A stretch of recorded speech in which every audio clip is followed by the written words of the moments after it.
वीरं महाविष्णुं ज्वलन्तं सर्वतोमुखं नरसिंहं भीषणं भद्रम्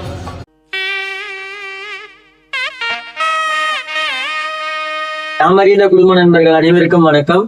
ஓம் வஜ்ரநகாய வித்மகே தீஸ்வருஷ்டாய திமகி தன்னோ நரசிம்ம பிரசோதியார். இப்ப பார்க்கிற பதிவு பாத்தீங்கன்னா துலா ராசி. துலா ராசிக்கு ரோகசனி. இந்த ரோகசனியோட நற்பலன் தீமையான பலன் என்னன்னு பார்ப்போம். நம்ம வழிபட வேண்டிய விஷயங்களை பார்ப்போம். பரிகாரத்தை என்னென்ன செய்யணும்ன்றத இப்ப தெளிவா பார்ப்போம்.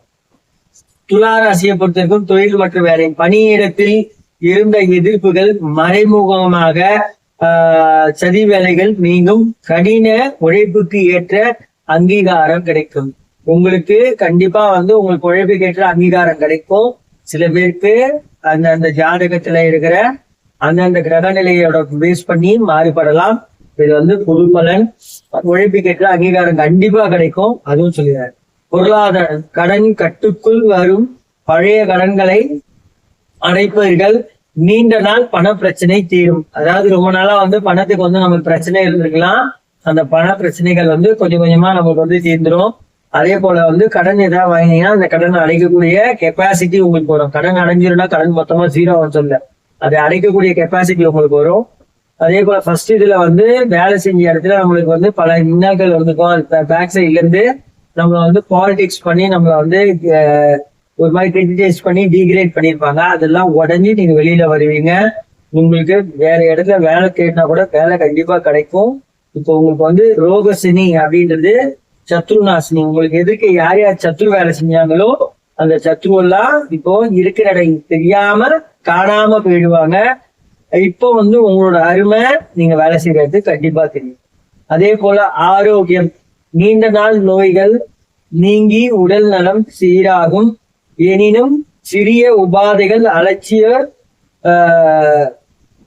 படுத்தக்கூடாது. அதாவது ரொம்ப நாளா ஏதாவது ஒரு நோய் இருந்திருக்கும். அந்த நோயை அஜீரண கோளாறு இல்ல வேற எந்த மாதிரியான நோயா இருந்தாலும் அந்த நோயை இவ்வளவு நாளா இருந்த நோய் கண்டிப்பா நீங்கிடும். சின்ன சின்ன உபாதைகள் சின்ன சின்ன இது வருதுன்னா அதை கூட உதாசீனப்படுத்தாம பின்னுக்கு பின் உடனே போய் பார்க்கறது ரொம்ப நல்லது. அதை உடனே ரெட்டிஃபை பண்ணிக்கிறதும் ரொம்ப நல்லது. அதே போல இப்போ வழக்குகள் அப்படின்றது வழக்குகள் வம்புகள் சண்டைகளில் உங்களுக்கு சாதகமான சூழல் உருவாகும். இது வரைக்கும் நம்ம கிட்ட சண்டை போட்டதோ நம்ம மேல வழக்கு போட்டதோ எதுவா இருந்தாலும் இப்ப நமக்கு அது பிளஸ்ஸா தான் கொடுக்கும். ஏன்னா உங்களை லூஸ் பண்ணவோ உங்களை லாஸ் பண்ணவோ அவங்க விரும்ப மாட்டாங்க. இது ஒரு புது பலனா பார்க்கலாம். சனி பகவான் 6ஆம் வீட்டில் இருப்பது துலா ராசிக்கு மிகவும் நன்மையை தரும். சனி உங்கள் திறமையை உணர்த்துவார். நீங்க இவ்வளவு நாளா போட்ட எஃபர்ட்ஸுக்கான பலன் இப்ப சனி பகவான் உங்களோட சனி பகவான் வெளியில காட்டுவார். இவ்வளவு எஃபர்ட்ஸ் கூட பண்ணியிருக்காரு அப்படின்னு.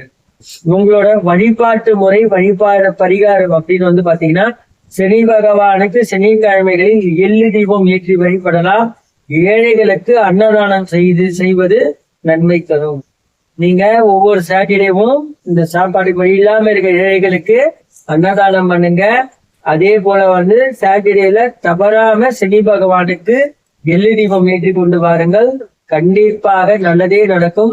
நன்றி, வணக்கம். மற்றும் ஒரு நற்பதிவில் சந்திப்போம்.